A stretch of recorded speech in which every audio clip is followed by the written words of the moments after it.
The full episode is now available on Patreon and YouTube memberships. Please see the link in the description for more details. Speaking of Pokemon, let's talk about Star Wars. So, Star Wars, Disney came out with a list of like shit they're going to be throwing at us for the next 10 fucking years. And I'm not making a joke. Nice. I'm not, like, we're getting Avatar 5 in like December 2031.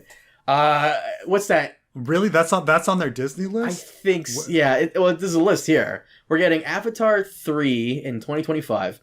I think everything was pushed back because of the writer's strike.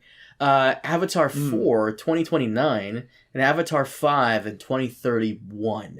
That's in 8 years. How old will you be? I think I'll be 39. I think I'll be long dead. I think I'll be dead. Stop it. 2031. Jesus Christ. I know. Avatar 5 forever.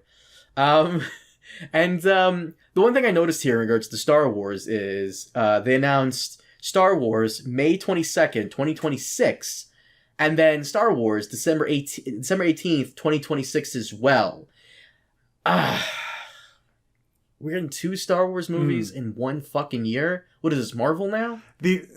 But these things get pushed. I mean, they're already been pushing a bunch of things back, right? Like Avengers got pushed back a year. Right? Yeah, and Avengers got pushed back, and I don't even know what the fuck's going on with Avengers because they're still doing Kang Dynasty. You're like, okay, so what's going on with the guy who plays Kang? Like, is he convicted or what's going on? I think Marvel is waiting to see. Kevin Feige's watching that shit closely to see what's going on with that courtroom drama because.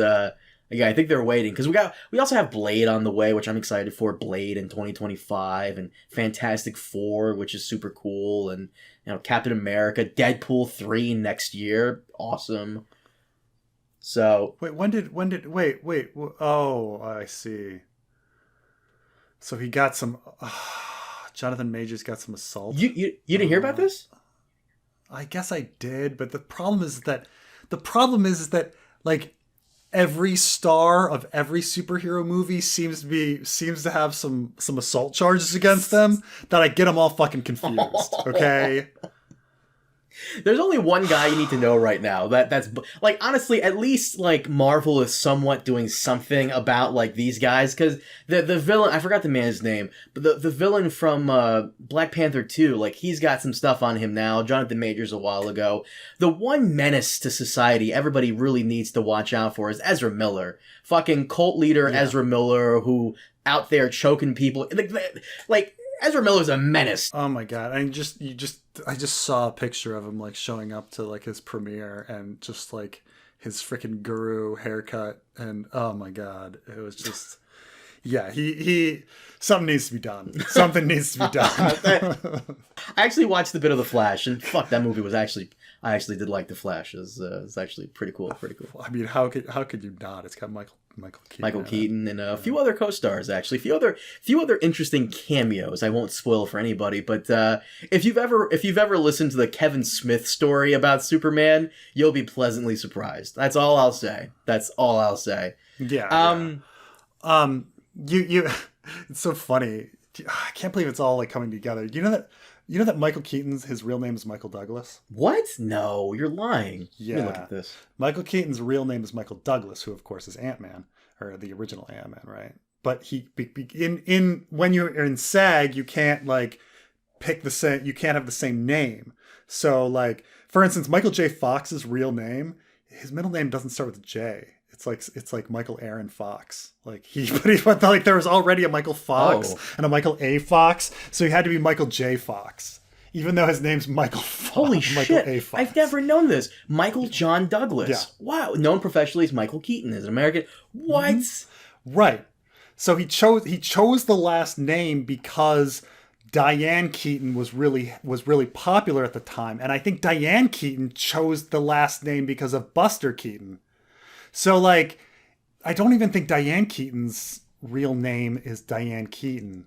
Oh, dude, this is crazy. What? Diane Keaton's real name is not Diane Keaton?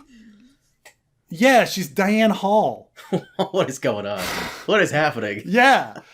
Right. So this is these wonderful things, you know. So, yeah, Michael Douglas. I mean, you find out a lot about it. Bob Dylan's name isn't Bob Dylan. Oh, dude, what are you doing to me today? What is happening? His name's Robert Zimmer. His name's Robert Zimmerman. No, Yeah. let me see this. Yes. Bob Dylan. What? Whatever. Wait till people figure out that your real name is not Preston J. Wait till people people always get like taken aback, like, wait, your real name's not Carmine? No, of course not. Like, what? No. my real name is Preston Jacobs, though. So yes, Michael. Why'd you go? Oh, because it's got Michael Keaton in it, but it's really Michael Douglas. Yeah. So right, yeah. So it's like Michael Douglas was in the movie with the one assault charges guy, Jonathan Majors, but Michael Keaton, who is Michael Douglas, is in the other assault movie with Ezra Miller. Look, the DC brothers. It all comes back to Michael Douglas. The fucking Warner Brothers was not going to let this motherfucker with the cult bullshit. They were not going to let him ruin this fucking Flash movie. They were going to get this motherfucker out no matter what, because they had some bullshit with the Batgirl film. Remember last year? Batgirl film got canceled. A bunch of shit got canceled. This was the one film they were banking on. They fucking hired this guy. They're going to get him in there. So, yeah. But anyways, back to Star Wars. Two Star Wars films in 1 year? What the fuck, man? Yeah, we'll see. Look, I'm a little worried because, we are getting way too much Star Wars. And granted, I will give people this. Granted, my worry is because we had Kenobi and fucking Book of Boba Fett within months of each other, and both were incredibly mediocre. Maybe it'll be different for a movie, but 2 Star Wars movies in 1 year? That's a little much. I'm worried about franchise fatigue for Star Wars, because we've been saturated with Star Wars ever since 2019 when Disney Plus first launched.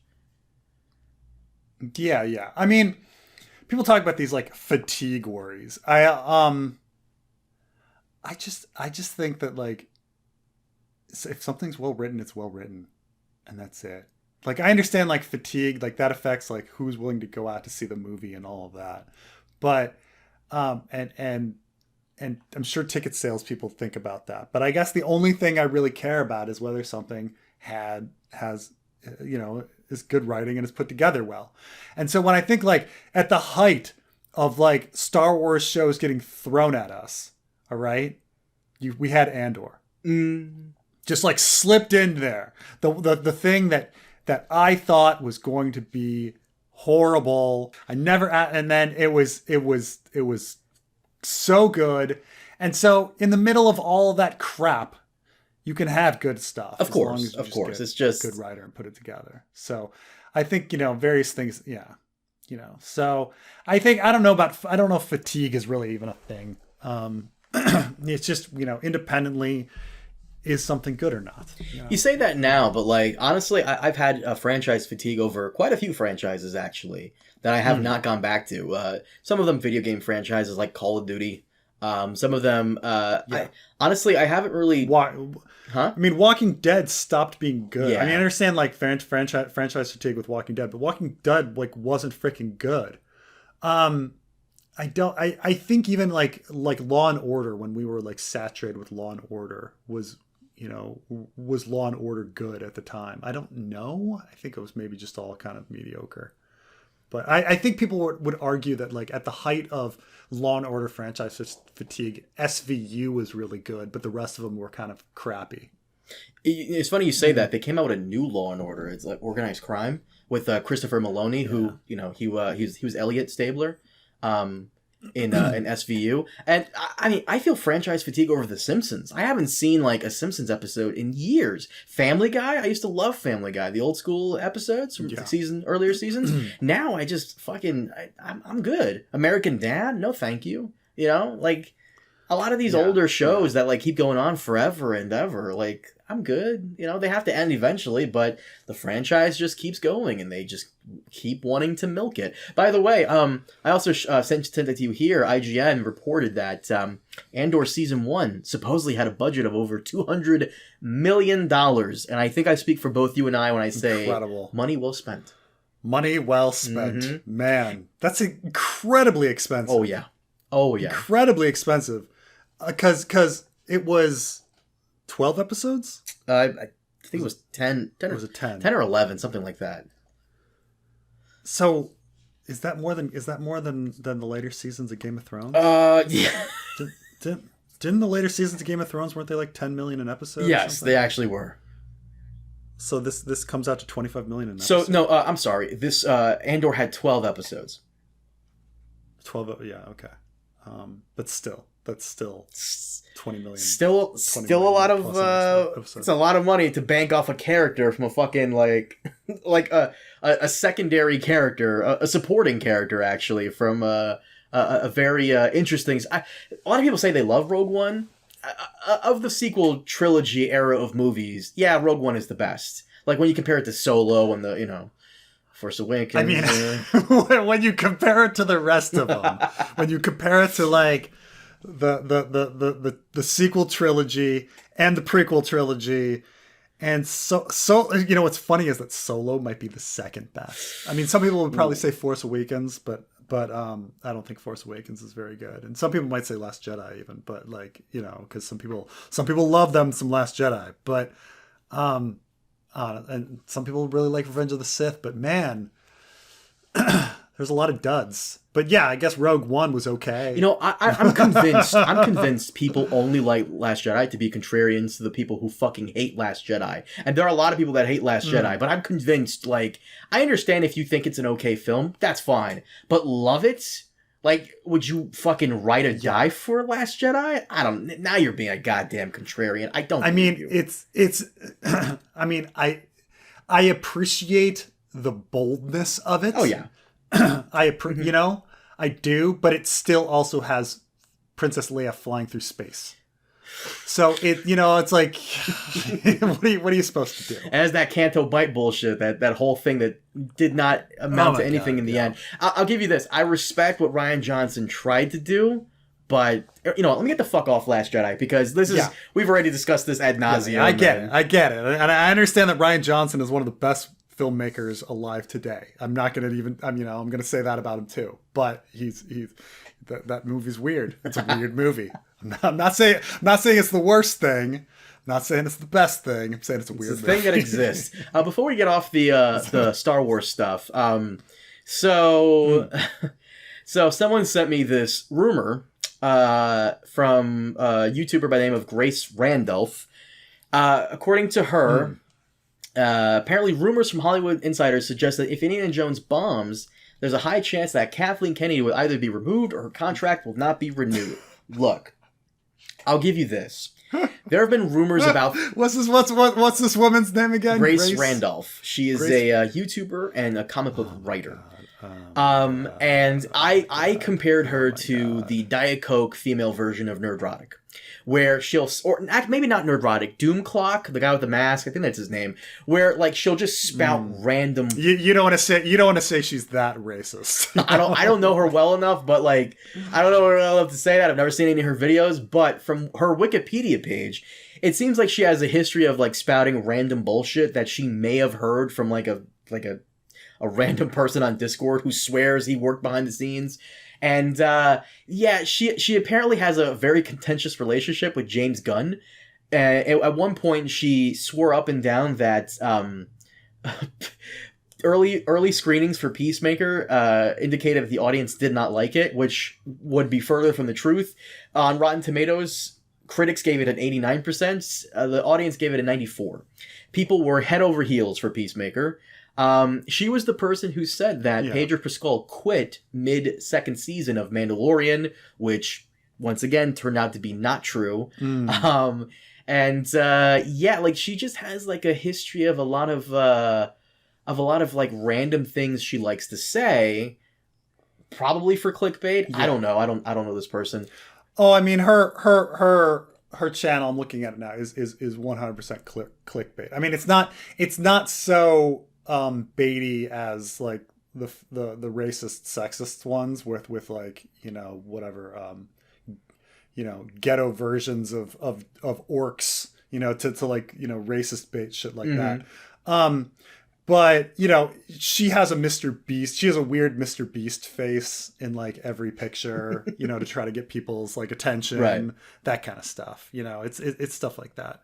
But it's not so, she doesn't have so many like, just like clickbaity thumbnails other than the fact that it's just like her Mr. Beast face. You know, when I say Mr. Beast face for people, for listeners, Mr. Beast like puts on like a weird, purposely weird smiling face that draws your attention because it's creepy so that you'll click on it. And he like knows he's doing that. To be honest, Like, he's Mr. just Beast like, has huh. a video about where he goes to a hotel that costs $1 versus a hotel that costs $1 million. I'm not gonna lie, I'm tempted to click that fucking video. That's I Yeah, of want course. to know the difference. That's why he's like one of the most successful YouTubers, you know? And let's be very clear, there's nothing wrong with clickbait. I do it. Preston does it every once in a blue moon. We all do it, you know, just to be just because it's nature of the beast. You do YouTube. It's what you do. But the whole Kathleen Kennedy being fired thing is something everyone and their mothers in the grifter community has been bitching about for the last 8 fucking years since Force Awakens came out. Ever since she committed the cardinal sin of saying the Force is female, which upset many people for some reason, you know, people have been saying she's going to be fired tomorrow. If she is fired tomorrow, that doesn't mean that you or anybody predicted it. It means that it was going to happen eventually. You just happened to like... These are like these you know, end time like prophets in the street that are like, oh my gosh, the end of the world is coming. Well, eventually the end of the world will happen. So one of those guys is going to be coincidentally correct one day. You know, but like it's not today. It's not today. it's not today. This is kind of like, it kind of annoys me in the sense because Indiana Jones has already had like its screeners sent out, and people did see it before it came out to theaters. It is not getting good reviews from like the critics who saw it ahead of time. It is not getting good reviews. People, Indiana Jones and the Dial of Destiny, yeah, the new one that's coming out, did not get good reviews from the critics who had a chance to see it. Yeah, so. Well, I mean, I think we knew that it wasn't going to be good. We did? We knew this? I think it's first of all, like, Fast and the Furious aside, the fifth movie in a series is usually going to be crap. Usually movies start out strong, the first one's good, and then they start going downhill from there, right? That's how most movies are. So, like, the minute you say, oh, we're coming out with a 5th Indiana Jones movie, the 5th anything movie is probably going to be crap. Okay? Now, I know that people, you know, when you know, that people will come up with weird exceptions, like I say, like Fast 5. But, like, which is Fast 5 like the best one, I think people say? I don't know. I don't really watch any of the Fast movies. I'm sure someone will probably give us a good detailed review. Fast 5 is the one where they pull out the safe and they're driving around like Brazil with a safe. Oh, that one. Okay. Yeah. That's the one. You know, it was like the height of like extreme fastness before it became like a farce, right? Of like drinking Corona and talking about family and going into space. Did they ever go into space? Is that a thing that happened? Yeah, I'm not even making that shit up. You're lying. They didn't go into space. I'm not, dude. I'm not. I'm not even making this up. The guys from Fast and the Furious 3 launch the guy from Fast and the Furious 2 into space.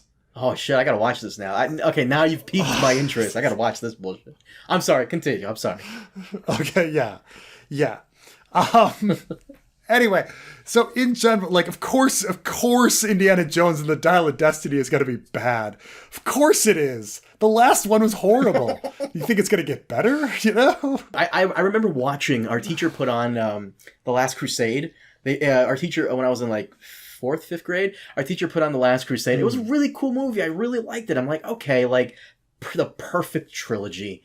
And then they had to add it because fuck you. We want more money. We want to violate your childhood and nostalgia. And god damn it, they did it. Now, I mean, let's not like go overboard. There are many flaws to Last Crusade and even more to Temple of Doom. How dare you? Raiders is a pretty perfect movie, but like, I mean, you know, besides like Indiana Jones being a pedophile, but like the what? Wait, go back to that one. What? Oh, he when he sleeps with Marion for the first time, she's 15 years old. Like that's the backstory. Wait, what? He and Marion have been like estranged for like 10 years. And he like stopped talking to her dad, who was his professor at University of Chicago, because he slept with her, and that was their falling out. But yeah, she was like a teen, yeah. You know, every time I talk about Indiana Jones, someone has to like ruin it for me somehow, some way. I spoke to a friend of mine the other day, and she was like, you know, the Last Crusade doesn't really matter. I'm like, what do you mean? She's like, you do realize that even if the Nazis, like, even if Indiana Jones didn't do anything, the Nazis would have still died, all of them, the moment they like drank from the wrong cup. Huh. Yeah, I mean, they say the same with the Ark and all of that, you know, that it didn't really matter. Oh, please, for the love of God, tell me you saw the thing I posted on my Twitter about Disney changing the Raiders of the Lost Ark ending. Oh no! What did they change? Please go watch it right now, please, for the love of God. It's I posted it on I retweeted it June 9th. Just go on my page. This might be a joke that I already saw of yours that I've quickly How dare forgotten. You? There's no joke here. How dare you? No joke here. June 9th. I retweeted. Oh, okay. I see it. I see it. Okay, they're closing up the Ark. They're locking it up. Top secret. It's going into the warehouse, and it's and it's at Mar-a-Lago with the other documents. I like how like they still did the proper like credits. Like they just like. Oh my God, I love people, yo. Fucking people are so quick on that shit. I fucking love it. By the way, real quick, also if you're on my Twitter, The Boys is coming back strong. You know they're coming back when they put out like Vought International bullshit on their Twitter, and you know they're coming back. You know, like pretty soon. Apparently, Homelander is going to. The Boys seems to follow real life so fucking well. Sometimes it's scary. Reminds of how like The Simpsons predict everything. The Boys just seem to be following like the Trump family so well with Homelander, because now just like is Trump, Homelander gonna run for president? He might. That'd be the fourth season. He might. Why the fuck not? He's on trial right now, apparently in the series. So that's what the Vought International stuff is doing. Home free. #home free. Oh, I see. They're actually going to get him for killing that guy in the middle of Park Avenue or whatever. Oh, yeah, they have to address that. They have to.